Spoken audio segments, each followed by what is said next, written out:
Hello, my name is Robert Goodwin, and this is Law on the Line. I would like to welcome my guest for this episode, retired Judge Jay Jorgensen. Welcome to Law on the Line. Thank you, Bob. And this is going to be an exciting show because we're going to be talking a little bit out of the ordinary law, if you will, but we're going to talk about a case that happened about 100 plus years ago now, known as, at that time, the trial of the century. And that trial of the century was the unsolved murders of the pastor and his choir singer, which is a title of something that you wrote a number of years ago. And it is called the Hall Mills murder. Yes, yes indeed. And anyway, tell us a little bit about the background of that historical event that occurred in Middlesex, Somerset County border, and how you became interested in this particular topic. All right, sure. First off, the two people that were murdered, there was the Reverend Edward Hall, who was the pastor at St. John Episcopal Church on George Street in New Brunswick. Still there. Still in operation. And he was having an affair with one of the choir singers, an Eleanor Mills. And as you can see from the photograph, there's the pastor on the left-hand side and Eleanor Mills on the right-hand side. She's about 8 years younger than he is. How old was that? He's about 42, she's about 34. Now, the problem was that they were having an affair for about 4 years, and on the evening of September 14th of 1922, so 102 years ago, the two of them got murdered. And we'll talk about that, but the way that I got interested in it, and the murders, by the way, they took place just over the western border of Middlesex County, New Brunswick, in Franklin Township. I guess where JFK is now, JFK Boulevard? Yes. In that area, okay. Mm-hmm. And what occurred for me, one of the very first trials that I had was in 1982 in the Somerset County Courthouse. And the judge that I was assigned to was very, very interested in the Hall Mills murder. And so before our trial, we were in chambers with him. It was Arthur Meredith was the judge. I recall him, sure. He used to be the prosecutor for Somerset County and then became a judge. He was very interested in it. He was collecting all the material from the Hall Mills. And he had this picture of one of the witnesses testifying that was taken from up on high. And I'm looking at the picture, and he said, do you know who that is? I said, I had no idea. And so he started telling me about the Hall Mills murder trial, and it was in his courtroom that the case was tried. That was in the old courthouse. In the old courthouse. Sure. And he said, I said, how did that picture get taken? Because it's up on high. He said, well, what happened was there was a number of photographers, and one of them got on top of the roof. They had a Tiffany glass dome, and he said that one of the little pieces was punched out, and a photograph was taken. And I'm like, sure, Judge, okay. Come on. So we go out into his courtroom, looked up, there's a hole there, so yes. So that piqued my interest, and my wife is interested in unsolved murders as well, and Judge Meredith said, well, there's William Kunstler, a very famous criminal defense attorney, back in 1964, also got interested. Meredith provided Kunstler with a lot of information, and he wrote a book about the Hall Mills murder. I got that, read it, off to the races. And now our audience should know that you're an historian. Yes. And one of your areas of expertise is in the Civil War. Mm-hmm. So, I mean, this is within your in your field of expertise, that is historical research. Sure, yes. And so ultimately you did your due diligence and your research, is that correct? Yes, it is. And I know that you published at least an article here by Jay Jorgensen. It's a summary of the events. Right. Do you have any other material that you prepared that is more comprehensive? Yes, my wife and I we wrote a play called The Hall Mills Murder Trial, and we put it on, and we were able to put it on in the actual courtroom where the case was tried in 1926. And to do that, I wanted to use all the words from the actual people that testified. And I found the transcript to it, It was over 5,000 pages in 14 boxes in the New Jersey State Archives, and a number of trips down there and copied them, and we ultimately wrote the play that describes the trial itself. And I know you produced that play about 4 years ago. Yes. And has that play was that play recorded by chance? It was recorded, the very first one that we did in the courtroom. The actual courtroom was recorded, yes. And if I may, where could one find that? The known CD disc, each of the players, and the players were other judges and attorneys that did family court work. Each one got a copy, and I got a copy. So. All right. Perhaps we could maybe look at that copy at some point, or maybe do the show again. At any rate, so tell us more about the players, not the actors, the real people, and how did this murder take place, and the circumstances underlying it. Sure. The murders took place on the evening of September 14th of 1922. The bodies weren't found until, and that was a Thursday. The bodies weren't found until Saturday morning, where a couple, a 22-year-old guy and a 15-year-old girl. The 22-year-old was married. The 15-year-old girl was not married. They were out there, as they testified to, they were out there looking for mushrooms on a Saturday morning. They were doing other stuff, and they came across two bodies. And at first they thought that the bodies were just a couple sleeping. They got closer and they found out that they weren't sleeping. And what had happened was on that Thursday, the 14th, Reverend Hall was shot 1 bullet in the head. Eleanor Mills, 3 bullets in the head. Her throat was cut from ear to ear, and they cut out her tongue and her larynx. Obviously, somebody had something in for Eleanor Mills. And so the bodies were found there on the Saturday morning. And then later that afternoon, as you can see from the newspaper article, the headlines talks about these bodies being found. And so they were able to quickly identify the Reverend because he had his business card propped up on his left foot. Oh. And just a little marker. Yes. And strewn about were all these ripped up love letters between the two. And some of the love letters we've included in the play, but just to kind of get a feel for it. There's Eleanor writes to him, I know there are girls with more shapely bodies, but I do not care what they have. I have the greatest of all blessings, a noble man, deep, true, and eternal love. And then on the actual day that they were murdered, she wrote him another letter. September 14th, 1922, you are a true priest. I am merely your physical inspiration. Do I love you too much? I know now I could leave now, yes, even your physical presence, and go into a convent. There I wouldn't see anyone touch you, call you dear, rub your tired body, sew your torn trousers. Yesterday I was happy in a way in the boat and in the water, but on the way home I was thinking hard, oh my darling babykins, what a muddle we were in. But I will be content, I will. And what she was talking about was the day before, September 13th, the Reverend Hall would do an annual trip to Lake Hopatcong for the day.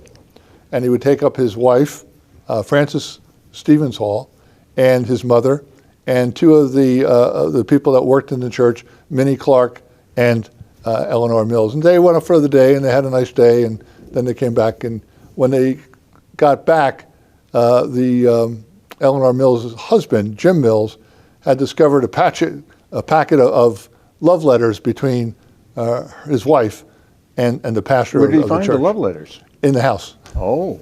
And that caused a little bit of a problem later on, yes. I imagine it did. Sure. So the next day, they're taking this little walk in the woods, so to speak. Yes.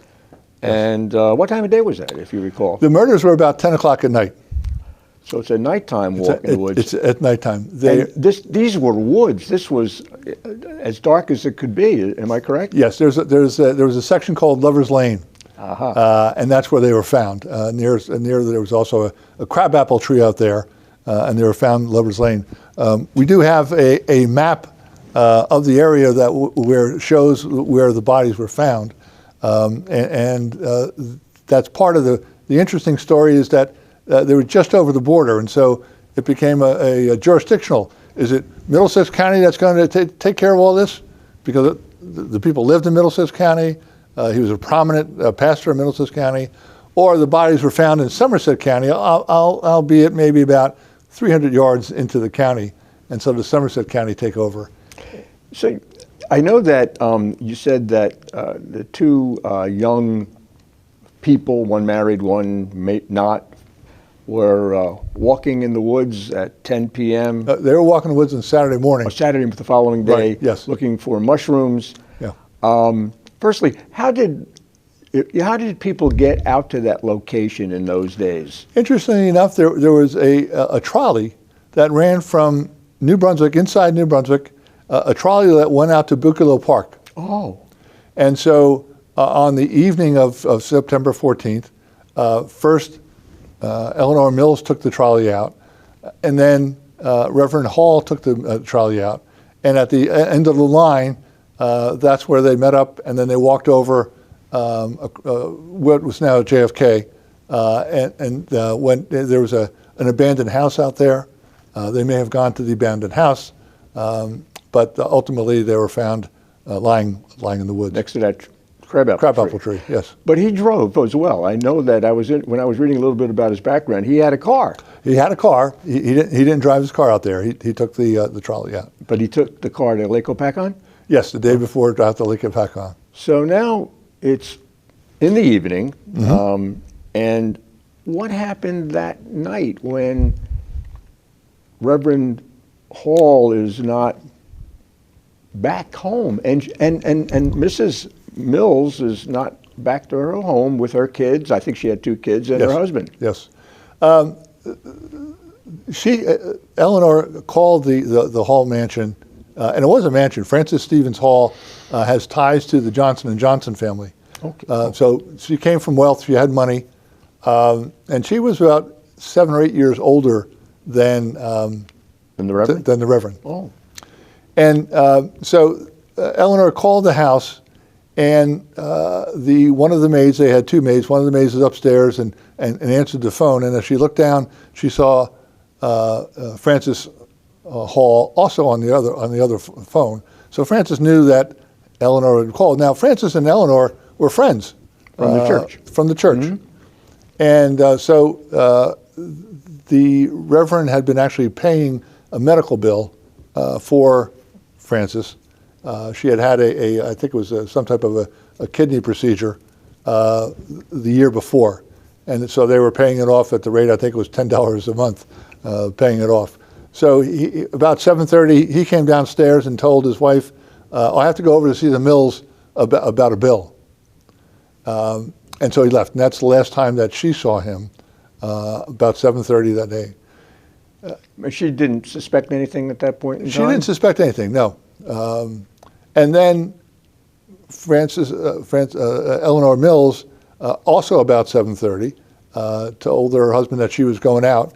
And her husband has been described as a milquetoast type of guy, Jim Mills. He said, well, where are you going? And she said, well, why don't you follow me and find out? She was a little sassy with him. They had not been staying in the same bedroom for quite some time. She would be staying in the bedroom with their daughter. And so she leaves. And ultimately, there's the meetup at the end of the trolley line. Park. And they go. So fast forward a little bit later, about 2 o'clock in the morning, according to Frances Stevens Hall, she realized that her husband hadn't come home yet. And so she woke up her brother Willie Stevens. And Willie lived where? Willie lived with them. We lived with the Reverend and his wife. And there was something a little bit off with Willie, am I correct? Yes. The newspapers were calling Willie the dim-witted Willie. They weren't very kind. Okay, I guess not. So she wakes up Willie. It's about 2 o'clock in the morning. She tells him, look, the Reverend hasn't come home yet. So they walk to the church, which is about 2 blocks from where their home is at 23 Nickel Avenue in New Brunswick, Next to Douglas College. next to Douglas College. In fact, the Douglas president now lives in the Hall Mansion. Okay. They walk down about 2 blocks on That's George dim-witted Street, Willie and Frances, the widow, the wife of the Reverend. of the Reverend. They go to the church. She thought, well, maybe he's at the church. The lights are off. They don't go in. The Millses lived at 47 Carmen Street, which is somewhat it's a couple blocks away. It's not at the time was not a really prominent place, kind of a seedy type of thing. They were on the second floor. Frances Stevens, during her testimony, ultimately said, well, we then went to the Mills home, thinking, well, maybe he's still there. And they looked up and there were no lights on, so they didn't knock on the door. They just came home. So they get back to their home at about 2:30 in the morning on Friday morning, shortly a couple hours after the murders take place. And they're seen going into the house. So is this a story that they come up with about going around or not? There was those that said it were. So this is the widow and Her brother. Her brother. Yes. That take this little excursion And then and then wind up home. home. And The next morning, early in the morning, again, we have two maids in the Hall house. One of them sees Willie down at the dining room, and Willie's kind of anxious, and he says something happened last night, and she said, well, what happened? Well, the maid asks. the maid, asks. Mm-hmm. Well, Frances will tell you. She doesn't tell him, and then a little bit later on in the morning, Willie liked to go to firehouses. Oh. He goes to one of the local firehouses in New Brunswick that he often visited, and tells one of the officers in the firehouse, something big happened. You're going to hear about it very shortly. Also, when Frances gets up, she calls the police and said, "Were there any casualties last night?" And then hangs up. Very unusual question. Just yes, she doesn't identify herself. She just asks if there's any casualties. And when the answer is no, she hangs up. She doesn't identify now, how herself. did you verify or at least confirm, to the extent possible, these events and perhaps the veracity of these events? Well, we have the transcripts from the trial testimony, which we'll go over in our next episode. Yes. Yes. I've also seen the transcripts of the grand jury that was impaneled in November of 1922. And so we have their words as to what happened. So now nobody's home, and what next happened? Well, she goes back out. Frances goes out. She goes to the church. She sees Jim Mills there, Eleanor's husband, and because he's the rector. He's sexton. Sexton Right. for the church. Thank you. He's cleaning up and does things there.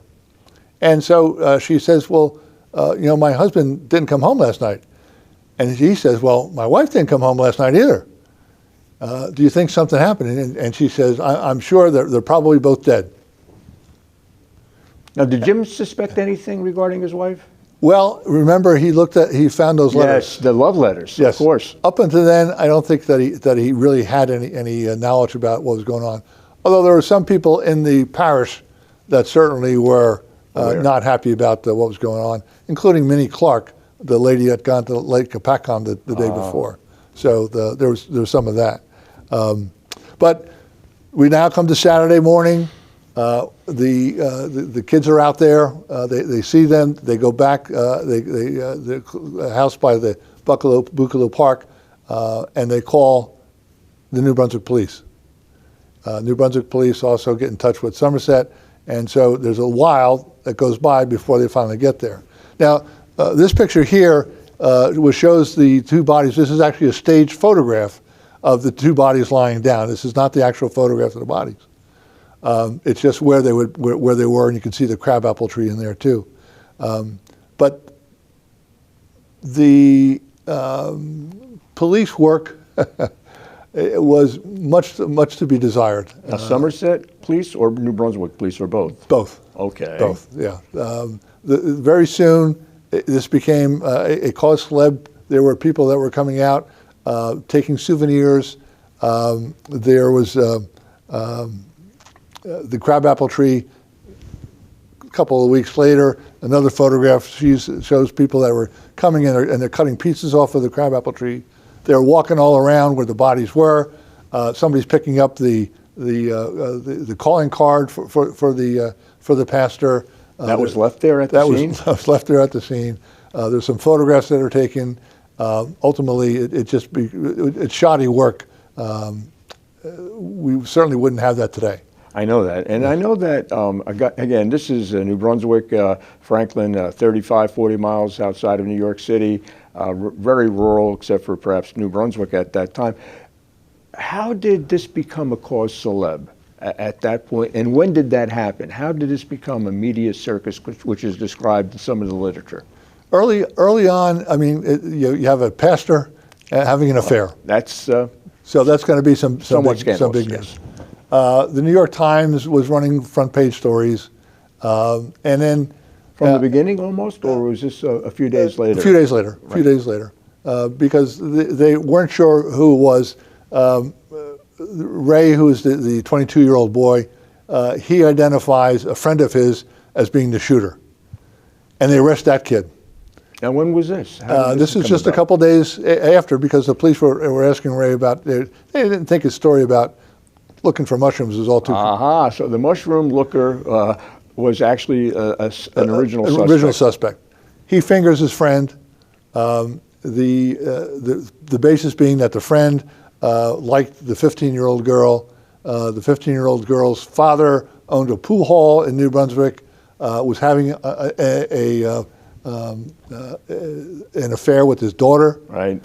She ended up several months later going into a home for wayward foster home, women. if I recall.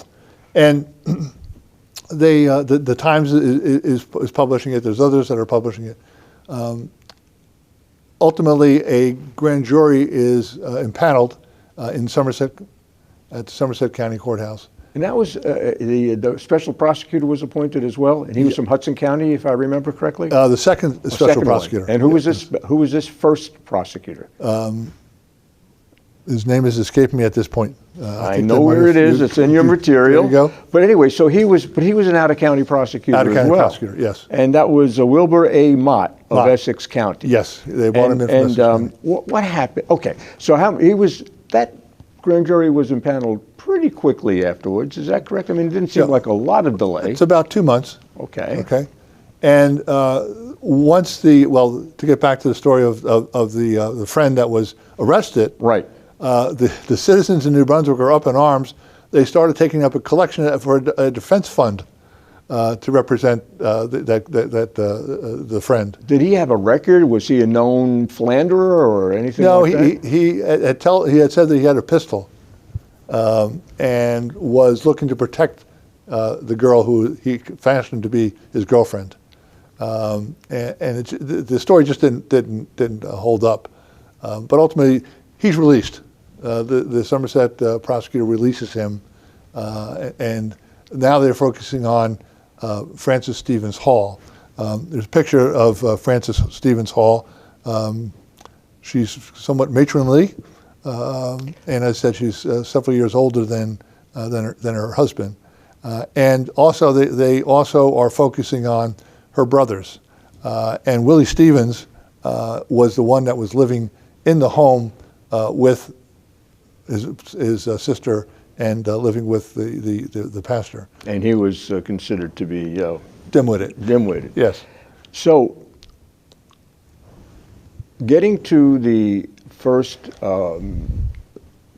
special prosecutor, between the actual arrests of, was she officially arrested? I assume she was. She was arrested. And how many weeks after the murder was Mrs. Hall arrested? That was into October before she was arrested. So that's about a month. About a month later. And was she, in those days, house arrest? I don't know if they had such a thing, or how. What was the method of incarceration? She never spent the night in jail. Never spent the night in jail. Willie did spend nights in jail. Okay. She had a local an attorney initially from New Brunswick who was speaking on her behalf. Posted a minimal bail to get her released. Willie's bail was a little bit higher, and he just couldn't make it. He spent a day or two. Okay. Yes. So now were they both indicted at that time, or was it just Mrs. Hall? Nobody was indicted. I'm sorry. Yes. Go ahead. I apologize. Yes. Right. So it has to go to the grand it jury. was the two of them plus their other brother who lived down the Jersey Shore, and the grand jury was impaneled. They took testimony from 67 witnesses in 5 days. And on November 28th of 1922, the grand jury no-billed. So nobody was indicted. Were there any transcripts of those proceedings? I know Yes. there were. Yes. And, reviewing those transcripts, and we only have a couple of moments, what do you believe was the reason that resulted in a no bill at that time? I just don't think that there was enough corroborating to put them there. As we'll talk about next time, there's finally a person that comes forward, Jane Gibson. And who was Jane Gibson? I know that that was somebody that you identified by an alternate name. Yes, the newspapers referred to Jane Gibson as the Pig Lady. And why that name? Because she lived about a mile from where the bodies were found, and she lived by herself. She had a farm out there, and she had a couple dozen pigs. And ergo the Pig Lady. Ergo the Pig Lady. Yes. And she has a very predominant role in the later trial, which we'll get to Yes. In our next session. So at this point, we have this salacious murder. Mm-hmm. We have suspects, the widow of the widow of the slain pastor, her husband. When did this become part of the media circus? And I know you refer to a newspaper that was very prominent in those days. Tell us about that. Sure. When ultimately the no bill comes about in November of 1922. We have 1 minute, so we're going to wrap it up on that. Very good. Several years later, there's an editor from the New York Herald, which was one of the papers of William Randolph Hearst, one of the Hearst papers. Hearst paper. And Paine decides that he'd like to up the sales of it, and so he starts doing a little digging. And we'll talk about that little digging next His name time. is Paine? Paine, Philip Paine. Paine. He was a reporter. He was an editor. An editor. Editor for the newly formed New York Herald newspaper. And that is what ultimately led to the media circus? It certainly did, and there was pressure put on the newly elected governor of New Jersey, A. Harry Moore, and ultimately he'll then appoint a special prosecutor, a state senator from Hudson County. And so we now have Hudson County brought into the mix here in Middlesex. We have a special prosecutor, we have a governor who makes the appointment, and we are going to then begin our next session at the time of the commencement of the presentation to the grand jury and the grand jury in 1926. Right, and eventually there was a trial. There was a trial. And we'll talk about that in detail and maybe learn what the role of the Pig Lady was. Very good. All right, thank you so much, Judge. It was a pleasure. I mean, thanks. I'm waiting seriously for the next session because I want to know what happened. Very good. And I want our audience to know. Sure. And we'll see you next time. Good. Thank you very much. You're Thanks. very welcome. Thank you.